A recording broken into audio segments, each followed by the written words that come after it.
না। জেনাখোরদের সংখ্যা বাড়তেছে না কমতেছে? বাড়তেছে। কোথায় বাড়তেছে, কতটুক বাড়তেছে দেখেন, মানুষ অবাক হয়ে যায়। শিক্ষিত সমাজের মানুষ আজকে সমাজের অবস্থা দেখে চিন্তা করে এই জাতির, এই সমাজের মানুষের ভবিষ্যৎ কি।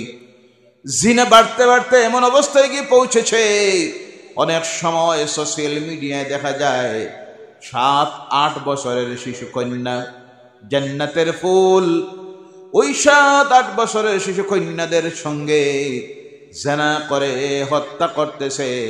এইভাবে নর পশুরা, মানবাকৃতির হায়াওয়ান জানোয়ারের সংখ্যা সমাজে বাড়তেছে না কমতেছে?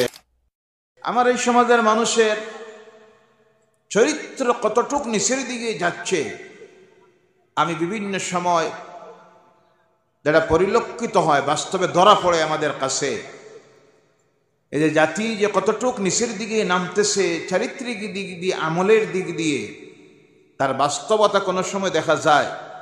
যেমন এই অবস্থা, যেটা আল্লাহর কালামের আলোচনার মাহফিলে যে পরিমাণ মানুষ উপস্থিত, এর চাইতে দ্বিগুণ মার্কেটের মধ্যে চলে গেছে।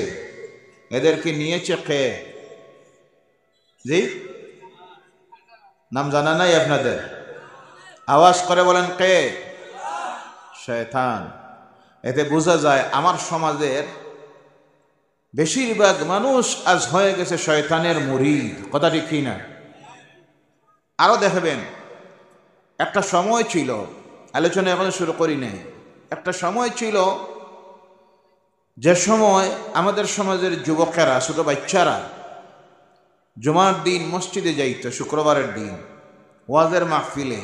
তাছাড়া শবে বরাত, শবে কদরের রাত্রি, ঈদের দিন যাওয়ার সময় মাথায় টুপি একটা দিত। কথা ঠিক কিনা? জি। গায়ের মধ্যে লাগাইতো পাঞ্জাবি। কোনটা কোনটা লাগাইতো? কথা বুঝতে অসুবিধা হয় নাকি? না যাইতা গিয়ে আপনারা না কিছু সময় থাকবা? বলুন ইনশাআল্লাহ। তা ফজর পর্যন্ত? জি, রাজি আছে? আল্লাহ যেন তৌফিক দে। সকলে বলেন আল্লাহুম্মা আমিন। গায়ে থাকতো পাঞ্জাবি, পরিধানে থাকতো লুঙ্গি। কোনটা? এখন সব কিছুর বিদায় হয়ে গেছে। কথা ঠিক না? আচ্ছা, বুঝলাম লুঙ্গি লাগায় না। লুঙ্গি লাগাইলে দেখলে কেউ ভাবতে পারে এটা মনে হয় বাংলাদেশি। জি, পায়জামাটা আমার রসুলের সুন্নত, লুঙ্গিটা আমার রসুলের সুন্নত। বলেন সুবহানাল্লাহ। এই পাঞ্জাবিটা আমার রসুলের সুন্নত। কার সুন্নত? মাথায় টুপি দেওয়া কার সুন্নত? আল্লাহ রসুলের সুন্নত। এখন বাচ্চারা মাহফিলে এসে দেখাবেন জিন প্যান্ট, জি, মাথায় টুপি নাই, তারপর হাফ প্যান্ট লাগাইয়া অনেকটা আই যায়। ওখানে আউযুবিল্লাহি মিন যালিক। আলিম ওলামারা দেরকে দেখলে, ইমাম সাহেব দেখলে, এখানে ছোট থেকে ছোট আগের বাচ্চারা, আমরা যখন ছিলাম ছোট এটা জানতাম, ভাবতাম যে সালাম দিতে হয়। কি দিতে হয়? এখন দেখবেন সালাম তো দূরের কথা, আপনার সামনে দাঁড়াইয়া এনডির মধ্যে সিগারেট টানতেছে। বলে নাউযুবিল্লাহি মিন যালিক। কোথায় নামতেছে এই সমাজের পরবর্তী প্রজন্ম যারা উঠে আসতেছে, যারা এই জাতির ভবিষ্যৎ, তারা আজ বিপথে পরিচালিত হয়ে আল্লাহর নাফরমানির দিকে ধাবিত হয়ে যাচ্ছে। এটা জাতির জন্য শুভ লক্ষণ নয়। আল্লাহ পাক রব্বুল ইজ্জত আমাদেরকে যেন হেদায়েতের রাস্তায় আনে। সকলে বলেন আল্লাহুম্মা আমিন। মানুষ যখন ভালো কাজের নিয়ত করে, এই কথা বারবার আমি বলি আমার আলোচনার শুরুতে, মানুষ যখন কোনো ভালো কাজের নিয়ত করে তখন তার পিছনে যে লেগে যায় তার নাম শয়তান। ভালো কাজ পছন্দ করে না খারাপ কাজ? কোন কাজ? ভালো কাজ করলে খুশি হয় কে? খারাপ কাজ করলে খুশি হয় কে? খারাপ কাজ করলে নারাজ হয় কে? আর ভালো কাজ করলে নারাজ হয় কে? আমরা খুশি করব কারে? আওয়াজ করে বলেন, আমরা খুশি করব কারে? নারাজ করব কারে? শয়তানকে। আমরা যদি প্যান্ডেলে বসে থাকি খুশি হবেন কে? এই মুহূর্তে এই প্যান্ডেলের ভিতরে আমরা যারা বসে আছি আমাদের এই চিত্র দেখে খুশি হয়ে গেছেন কে? আরো জোরে বলেন কে? শুধু আল্লাহ নয়, আল্লাহর সৃষ্টির কুল মাখলুক এই মুহূর্তে আল্লাহর কাছে দোয়া করতেছে, আয় আল্লাহ তোমার কালামের আলোচনা শোনার জন্য, তোমার কালাম থেকে শিক্ষা গ্রহণ করার জন্য এই মুহূর্তে যারা বসে রয়েছে আল্লাহ তোমার দরবারে এদের মাগফিরাতের জন্য আমরা দোয়া করতেছি। আল্লাহর সৃষ্টির কুল মাখলুক এই মুহূর্তে আপনার আমার জন্য আল্লাহর কাছে দোয়া করতেছে, আয় আল্লাহ ওই যারা অবস্থান করতেছে বসে রয়েছে তোমার কালামের আলোচনা শোনার জন্য, তোমার কালাম থেকে শিক্ষা গ্রহণ করার জন্য, আল্লাহ এদের জীবনের গুনাহগুলি তুমি মাফ করে দাও। বলেন আল্লাহুম্মা আমিন। প্যান্ডেলের বাইরে যারা এই দুয়ায় তারা ঢুকছে না বাইরে, আল্লাহ হেদায়েত করুক প্রত্যেককে, প্যান্ডেলের ভিতরে ঢোকার তৌফিক যেন দেয়। সকলে বলেন আল্লাহুম্মা আমিন। ভাইরা আমার, মানুষ যখন কোনো ভালো কাজের নিয়ত করে নেই সঙ্গে সঙ্গে তার পেছনে যে লেগে যায় তার নাম হলো শয়তান। এর জন্য আল্লাহ রাব্বুল আলামিন সেই মরদুদ শয়তানের লায়নত প্রাপ্ত শয়তানের ওয়াসওয়াসা থেকে বাঁচার জন্য আমাদেরকে তার কালাম কোরআনুল কারীমের মাধ্যমে শিখাইয়া দিয়েছেন। আমরা কোনো কাজটা শুরু করতে কি দিয়ে শুরু করব? আল্লাহর কালামের তিলাওয়াত শুরু করতে গিয়ে, আল্লাহর কালামের আলোচনা শুরু করতে গিয়ে, আল্লাহর কালাম লিখতে গিয়ে, আল্লাহর কালামের আলোচনা শুনতে গিয়ে শুরু করব কি দিয়ে? আল্লাহ বলছেন ফাইজা ক্বারাআতাল কুরআন ফাস্তাইযু বিল্লাহি মিনাশ শাইতানির রাজীম। বলো আল্লাহু আকবার। ফাইজা ক্বারাআতাল কুরআন, তোমরা যখন কোরআন পড়ো, কি করো? কোরআন পড়ো। এই আয়াতের ব্যাখ্যার মধ্যে আসতেছে যখন কোরআন লিখো, কোরআনের যখন আলোচনা করো, কোরআনের আলোচনা যখন শুনো, তখন তোমরা পড়ো। সকলে জবান মিলিয়ে আমার সঙ্গে পড়ুন, আউযু বিল্লাহি মিনাশ শাইতানির রাজীম। আমরা আল্লাহর কাছে ফানা চেয়ে নিলাম মারদুদ শয়তানের ওয়াসওয়াসা থেকে। আল্লাহ পাক আমাদেরকে যেন তার সকল প্রকারের ওয়াসওয়াসা থেকে হেফাজত করে নেন। বলেন আল্লাহুম্মা আমিন। শুরু করব কার নামে? আমরা কার গোলাম? এই কোরআন কার কালাম? আল্লাহর কালামকে শুরু করতে গিয়ে আমরা শুরু করব আল্লাহর নামে, কারণ আল্লাহ নিজে তো তার কালামকে শুরু করতে গিয়ে শুরু করেছেন বিসমিল্লাহির রাহমানির রাহিম। বলো আল্লাহু আকবার। যে আয়াত তিলাওয়াত করব আল্লাহর কালাম থেকে আলোচনার মাঝে, যাদের জানা আছে আমার সঙ্গে জবান মিলিয়ে সেই আয়াত তিলাওয়াত করবেন। রাজি আছেন? আল্লাহ যেন তৌফিক দেয়। সকলে বলেন আল্লাহুম্মা আমিন। কারণ যখনই আপনি তিলাওয়াত করবেন একটা অক্ষর পড়লে কত নেকি? আওয়াজ করে কথা বলেন, কত নেকি? কতটা গুনাহ মাফ হয়? 10টা। কতটা? আল্লাহর পক্ষ থেকে কয়বার রহমত নাজিল হয়? 10 বার। বলো সুবহানাল্লাহ। এইমাত্র যে তিলাওয়াত করলেন আল্লাহর কালাম কোরআনুল কারীমের আয়াত বিসমিল্লাহির রহমানির রহিম, সঙ্গে সঙ্গে আল্লাহ পাক আপনার আমলনামায় 190টা নেকি লিখে দিছে। সুবহানাল্লাহ নাই? 190টা গুনাহ আপনার আমলনামার থেকে আল্লাহ ডিলিট করে দিয়েছেন। বলেন সুবহানাল্লাহ। 190 বার আল্লাহর পক্ষ থেকে আপনার উপরে রহমত নাজিল হয়ে গেছে। বলুন সুবহানাল্লাহ। এই নিয়ামতের নাম হলো কোরআন। এই নিয়ামতের নাম আল্লাহ রাব্বুল আলামিন এমন এক কিতাব দিলেন যে নিয়ামতের মূল্য আজ পর্যন্ত যাদের ধর্মগ্রন্থ আমরা যারা মুসলমান এখনো পর্যন্ত আমরা সেই কিতাবের সেই নিয়ামতের মূল্য বুঝতে পারি নাই। যদি বুঝতে পারতাম আর সেই নিয়ামতকে যদি সাদরে গ্রহণ করে নিয়ে বাস্তবে জীবনে বাস্তবায়িত করে নিতাম, তাহলে এই পৃথিবীর মুসলমানের আজকে এই করুণ অবস্থা হতো না। ভাইয়েরা আমার, এমন এক কিতাব আল্লাহ পাক দিলেন, কিতাবকে আপনি যে প্রশ্ন করবেন আল্লাহর কালাম সেই উত্তর সঙ্গে সঙ্গে দুনিয়ার মানুষকে দিয়ে দেয়। সুবহানাল্লাহ নাই? যেমন উদাহরণ, আল্লাহর কালাম কোরআনুল কারীমকে যদি আপনি প্রশ্ন করেন, ও কোরআন, তুমি এই জমিনে ছিলে না জমিনতে আসার আগে তুমি কোনো অন্য জায়গার মধ্যে ছিলে? আল্লাহর কালাম সেই উত্তর দিতে পারবেন না।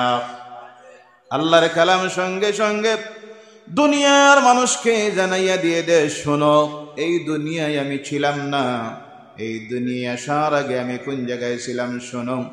বাল হুয়া কুরআনুম মাজিদুম ফি লাওহিম মাহফুজ। বলো আল্লাহু আকবার, আর জোরে আল্লাহু আকবার। বাল হুয়া কুরআনুম মাজিদ, বলকে এরা সম্মানিত কোরআন। ছিলাম কোথায়? ফি লাওহিম মাহফুজ, সুরক্ষিত সেই লৌহে মাহফুজ যাকে বলা হয়, সুরক্ষিত সেই জায়গায় ছিলাম। বলেন সুবহানাল্লাহ। কোরআন এই পৃথিবীতে আসার আগে সর্বপ্রথম ছিল কোন জায়গায়? আওয়াজ করে বলেন কোন জায়গায়? রামায়ণ, মহাভারত, বেদ, পুরাণ, গীতা, মনু, ত্রিপিটক, জিন্দাবেস্তা, গ্রন্থ সাহিব, তৌরিতের ওল্ড টেস্টামেন্ট, নিউ টেস্টামেন্ট, যা কিছু আছে ধর্মগ্রন্থ, এক হিসাবে দেখা গিয়েছে বর্তমান পৃথিবীতে 4000-এর ঊর্ধ্বে ধর্মগ্রন্থগুলি আছে। কিন্তু সমস্ত ধর্মগ্রন্থগুলি আর কোরআনের মধ্যে ব্যবধান আছে না নাই? সমস্ত ধর্মগ্রন্থগুলি এই দুনিয়ার মানুষ লিখেছে, কাগজের কলমের লিখিত।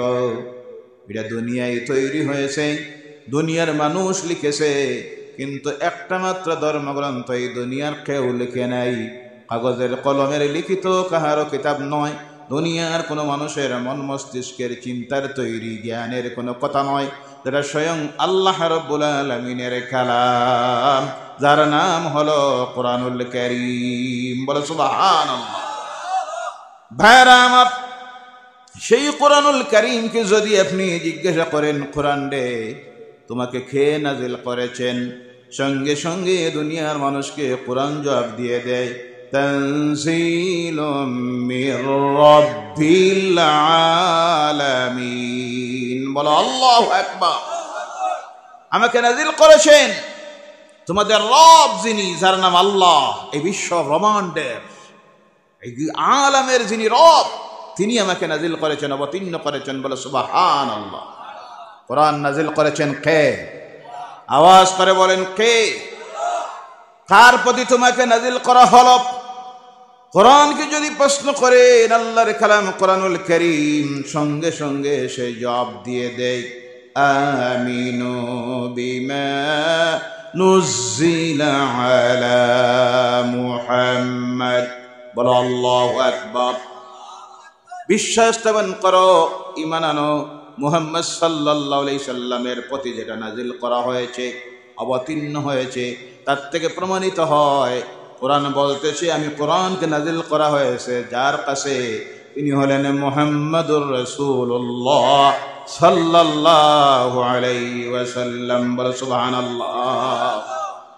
কোরআনকে যদি জিজ্ঞাসা করা হয়, এ কোরআন তুমি কি কোনো কবির লিখিত কবিতা?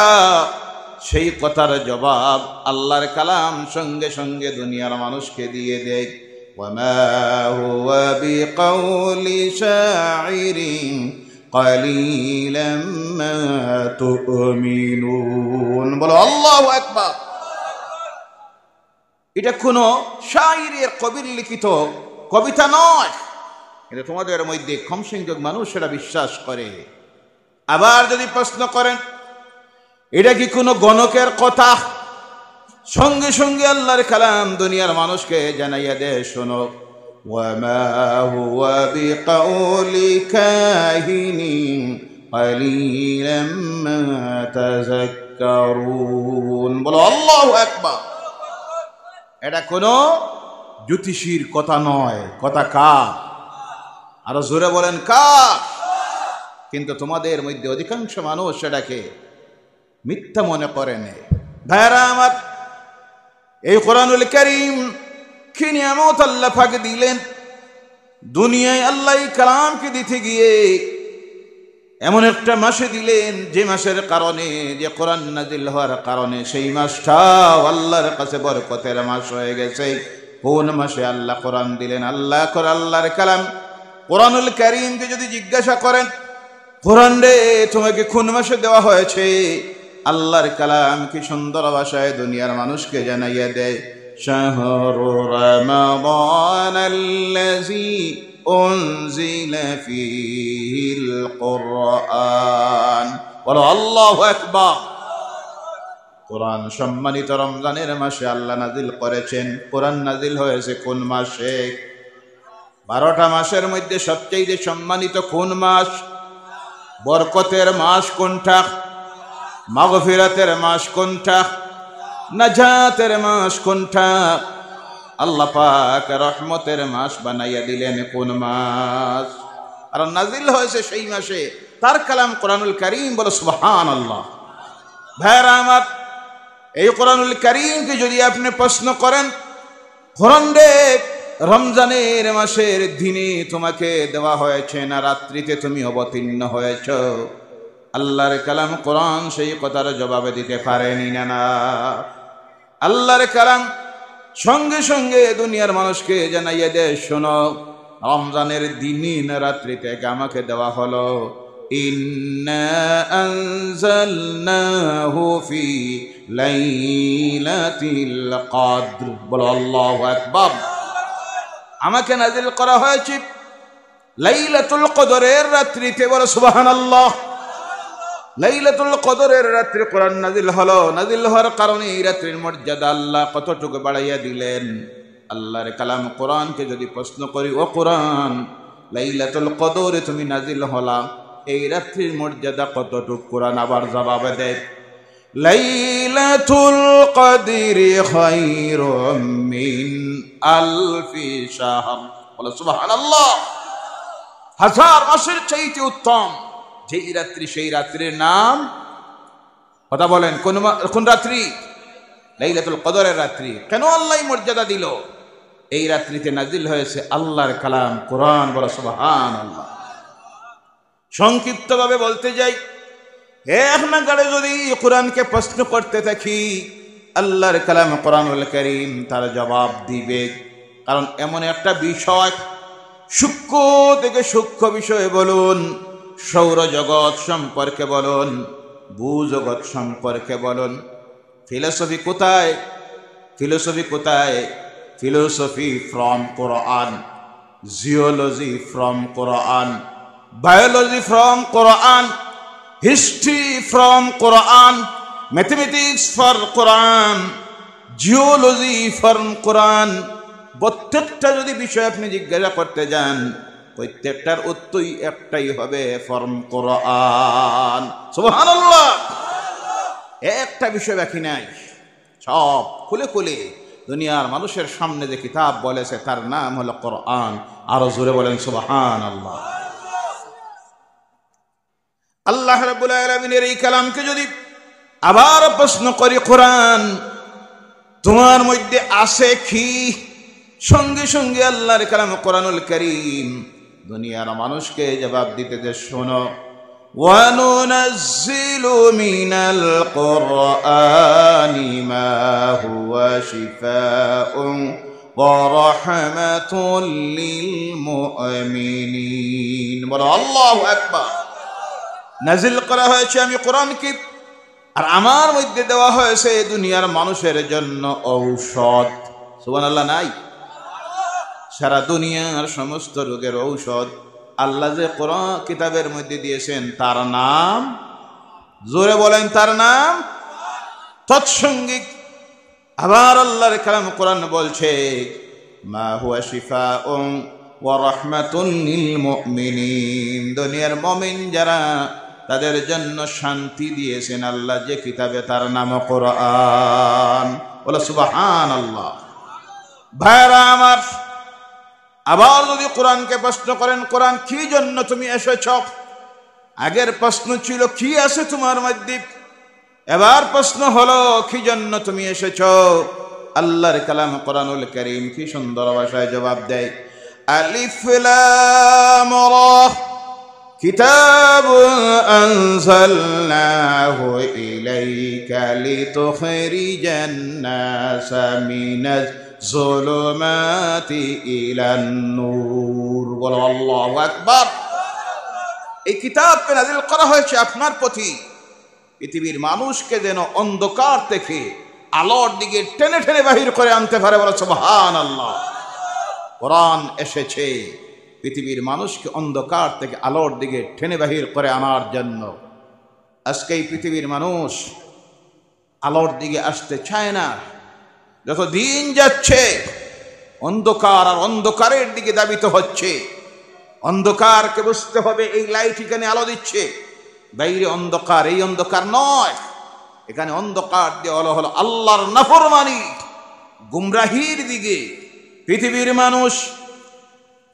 আজকে শিক্ষার দিকে দিয়ে মানুষ শিক্ষিত হচ্ছে, শিক্ষিতের হার বাড়তেছে, আধুনিক বিজ্ঞানের উন্নতি হচ্ছে, আধুনিক বিজ্ঞান নতুন নতুন বিভিন্ন টেকনোলজি বাইরে করতেছে, গোটা বিশ্ব পরিচালিত হচ্ছে। ইন্টারনেট, স্যাটেলাইট, ফেসবুক, ল্যাপটপ, কম্পিউটারের মাধ্যমে গোটা বিশ্ব যখন পরিচালিত হচ্ছে, মানুষের মধ্যে পরিবর্তন আসতেছে, কিন্তু একটা পরিবর্তন আসতেছে না, মানুষ অন্ধকারের দিকে যাচ্ছে, যেই অন্ধকার হলো আল্লাহর নাফরমানি। কথা ঠিক না? নাফরমানির দিকে মানুষ যাচ্ছে, শিক্ষিতের হার বাড়তেছে, অর্থনীতির অবস্থা বিভিন্ন রাষ্ট্রে পরিবর্তন হচ্ছে, কিন্তু মানুষের নৈতিক চরিত্রের পরিবর্তন হচ্ছে না। মানুষ আল্লাহর নাফরমানির দিকে যাইতেছে। ইনসাফের সহিত জবাব দিবেন, আগের চাইতে এখন বেনমাজিদের সংখ্যা বেশি না কম? সুরের সংখ্যা বেশি না কম? রাস্তাঘাটে বাড়িঘরের সুর কমছে, অফিস আদালতে সুর বাড়ছে। কথা ঠিক কিনা? শিক্ষিত সুরের সংখ্যা বাড়তেছে না কমতেছে? ডাকাতের সংখ্যা বাড়তেছে না কমতেছে? মানুষের ঘরে ঢুকে ডাকাতি কমছে, রাস্তায় গাড়ি আটকে গভীর রাত্রির ডাকাতি কমছে, কিন্তু অফিস আদালতের ডাকাতের সংখ্যা বাড়তেছে না কমতেছে? জি, বাড়তেছে। জেনার সংখ্যা বাড়তেছে না কমতেছে? জি, কথা বোঝা যান না। আপনারা ইনসান না ফেরেশতা? ইনসান। ইনসান হইলে তো দুনিয়ার খবর জানা থাকবো, জি, আর ফেরেশতা হইলে তো কিন্তু বুঝতেই না। জেনাখোরদের সংখ্যা বাড়তেছে না কমতেছে? বাড়তেছে। কোথায় বাড়তেছে, কতটুক বাড়তেছে দেখেন, মানুষ অবাক হয়ে যায়। শিক্ষিত সমাজের মানুষ আজকে সমাজের অবস্থা দেখে চিন্তা করে, এই জাতির, এই সমাজের মানুষের ভবিষ্যৎ কি? জিনা বাড়তে বাড়তে এমন অবস্থায় গিয়ে পৌঁছেছে, অনেক সময় সোশ্যাল মিডিয়ায় দেখা যায় 7-8 বছরের শিশু কন্যা, জান্নাতের ফুল, ওই 7-8 বছরের শিশু কন্যাদের সঙ্গে জিনা করে হত্যা করতেছে। এইভাবে নর পশুরা, মানবাকৃতির হায়াওয়ান জানোয়ারের সংখ্যা সমাজে বাড়তেছে না কমতেছে? যেদিকে যান আপনি, সুদখোরের সংখ্যা বাড়তেছে না কমতেছে? ভাইয়েরা আমার, অর্থাৎ পৃথিবীর যেদিকে আপনি যান দেখবেন আল্লাহর নাফরমানি আর নাফরমানি বাড়তেছে। অনুরূপ ভাবে পৃথিবীতে অশান্তি আর অশান্তি বাড়তেছে। মানুষের মনের মধ্যে শান্তি নাই, পরিবারে শান্তি, এমন পরিবার আছে না নাই? স্বামী স্ত্রীতে ঝগড়া, পিতা পুত্রের ঝগড়া, ভাইয়ে ভাইয়ে ঝগড়া, প্রতিবেশীর সঙ্গে ঝগড়া, অন্যান্য ধর্ম, এক ধর্মের মানুষ অন্য ধর্মের মানুষের সঙ্গে ঝগড়া, বাড়তেছে না কমতেছে? সবটা বাড়তেছে। আমার ভাইয়েরা, বলার উদ্দেশ্য হলো, তার কারণ কি? তার কারণ হলো, যত দুনিয়ার মানুষ যত আইন তৈরি করুক, যত চেষ্টা করুক, যত সংগঠন বানাক, কোনো কিছু দিয়ে এই পৃথিবী থেকে আল্লাহর নাফরমানি দূরীভূত করা যাবে না, বন্ধ করা যাবে না।